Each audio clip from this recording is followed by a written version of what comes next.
Hello, I'm Mario Toneguzzi, managing editor of Canada's podcast, taking care of business today with Trina Casey-Myatt, who is regional director in Alberta for Robert Half. Thanks for joining us today, Trina. Thank you for having me. Well, some very interesting research just recently put out by Robert Half on burnout, and Mhm. talking about some of the numbers and some of the findings. First one, nearly 40% professionals report rising burnout in Canada. Is that surprising to you? And is that becoming a worrisome number? It definitely is a worrisome number because, as we all know, burnout causes a number of different challenges, both personally and in the workplace. And if left unchecked, it can have a major impact, negative impact. Is it surprising? No, I don't think it is surprising. I think we are in a unique environment post-COVID where organizations are experiencing continued growth, but yet there's so much information out there economically of some challenges that are happening, concerns about what's coming, Yeah. rising interest rates. There's so many different things. So organizations are really being challenged from a financial perspective, which is causing them to maybe not invest from a headcount perspective like they might have in the past. Mhm. That's creating heavier workloads and therefore more burnout. Talk a little bit about the whys behind this, and you mentioned a little bit there, but what are some of the other reasons that Canadians are feeling burnt out in their workplaces? Mm-hmm. Well, I think certainly the workload is one. During COVID, where everybody was working from home, there was a lot of efficiencies that were realized. People probably worked longer hours because they weren't commuting. And so many companies reported an increase in productivity. Now that things are back to more normal, people are being expected to still manage the same level of productivity. And so that's a little more difficult to do today when, the everything is back to normal. Maybe you're traveling back to the office, your kids are back in school, they're back into sports, and life is happening again. You can travel again. You can do things outside of the home. So that that's one thing. The other thing is just a lack of support and communication from managers, and we heard that one pretty loud and clear, that people are not feeling well supported and the communication isn't there in terms of what is truly important and should be prioritized from a work perspective. And then the last thing that stood out was a toxic culture. Hmm. And so it is sounding like organizations are experiencing some culture challenges right now that is also contributing to additional burnout. So, Trina, who is this impacting the most in terms of Mm. in the workforce? Like what types of people, young, old? Like, you talk a little bit about that. Well, I think it's certainly touching all groups in the workplace, but the groups that reported that were being affected more were Gen Z and millennials, so the 27 to 42 year olds, people who were 2 to 4 years in their tenure with their employer, and then working parents. Not surprising. Yeah, exactly. So, as an employee, what can I do to sort of alleviate a lot of these burnout issues that I'm facing? Mm-hmm. I think it's important to always be open and honest with your employer, communicate often, ask for clarity when you don't have it, so that you know that you're working on the right things, you have the right timelines, you're understanding the deadlines, and that they are realistic.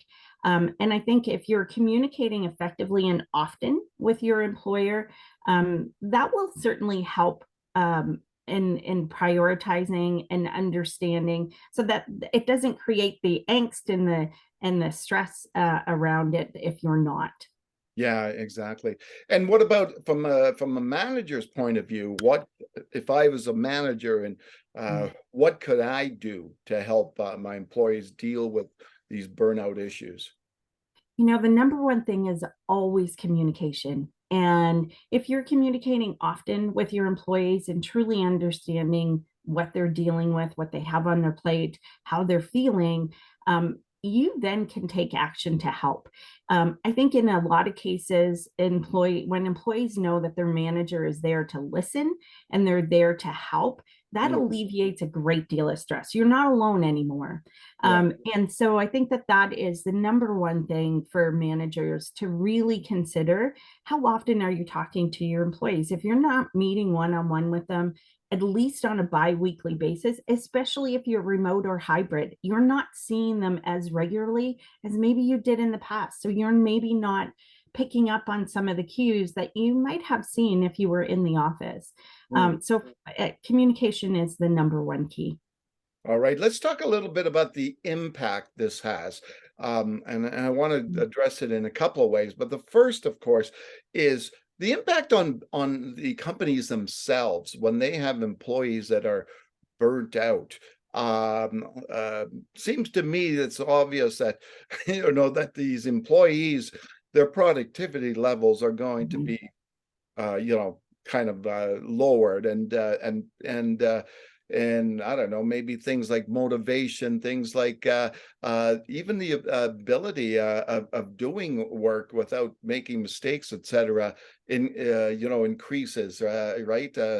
Mhm. Talk a little bit about that and the impact it has there, and of course the other impact is, bottom line is, health benefits and stuff, right? That Mhm. people take time off for stress release or stuff like that. Mhm.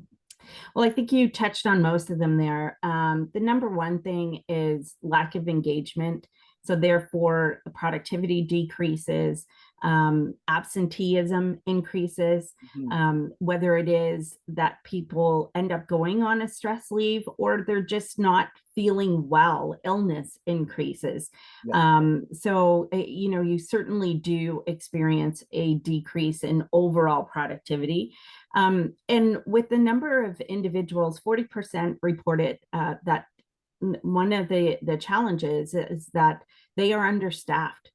Yeah. And if you're understaffed, you have your other employees are trying to pick up the additional pieces. And so that's just going to contribute to even less productivity. And it seems to just spiral out of control, doesn't it? Yeah. Because if you're understaffed, your your current people are burning out, then they're leaving. Maybe they're looking at alternative employment. Maybe they don't leave on a stress leave. They just leave Yeah. because they're not enjoying the environment. There's a massive cost to the organization, but it just morale really decreases. It impacts the whole entire organization. Yeah, and that's the other thing that I wanted to ask you about in the impact, and you touched on it, people leaving their jobs for other places. But, what is the overall impact on the labor market? We're talking these days about labor shortages out Mhm. there. Well, people leaving their jobs, people may be retiring saying, had enough of this, right? So what is the impact overall of burnout on the labor market? That it's interesting that you asked that because and you do mention the retirement piece is that we are seeing a higher than average change turnover rate in senior level positions. And so typically those individuals who are in the latter part of their career. And so whether it is that they're feeling more burnout and they're not wanting to finish their career with the organization they're with, or that the environment is truly not something that they want to continue with. But we are seeing a higher than average change in that group. Um, that is a significant cost to organizations because replacing that knowledge, replacing those individuals is exceptionally costly. Not only the recruitment costs to find those people, but the training costs. And you just never replace that overall knowledge when you have, a 10, 15, 20-year employee who walks out the door. Yeah, exactly. Well, thanks very much, Trina, for joining us today. You're welcome. All right, that was Trina Casey-Myatt, who is Regional Director in Alberta for Robert Half. I'm Mario Toneguzzi, Managing Editor of Canada's podcast, taking care of business today. Thanks for joining us.